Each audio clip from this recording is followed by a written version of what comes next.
Bonjour et bienvenue à Terre du Savoir. Aujourd'hui, spécial fait intéressant sur les caribous.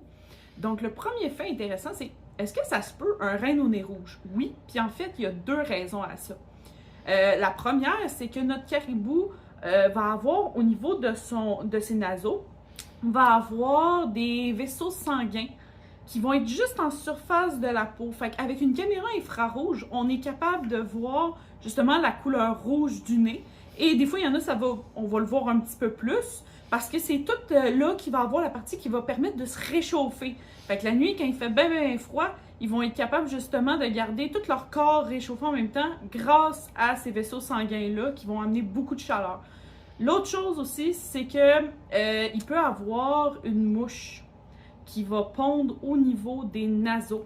Fait que si on voit des symptômes grippaux au niveau des caribous comme qui commencent à tousser ou des choses comme ça veut dire qu'à ce moment-là, on est plus proche d'une mouche parasitoïde. C'est pas mal moins cute comme histoire pour le petit renne au nez rouge, par exemple.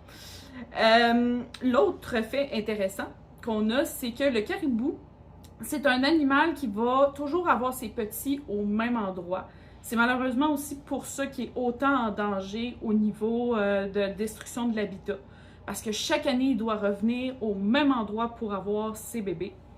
Et le dernier fait intéressant, les femelles et les mâles possèdent des bois sur la tête. La plupart des cervidés vont avoir seulement les mâles qui possèdent des bois. Chez le caribou, c'est les deux, et les deux peuvent les perdre à différentes saisons. Les femelles les gardent plus longtemps que les mâles, et ils n'ont pas la même forme non plus. Les mâles ont un panache un peu plus, vous allez voir avec l'image que je vais vous montrer. C'est un caribou mâle que j'ai à ce moment-là, et les femelles vont être beaucoup plus courtes.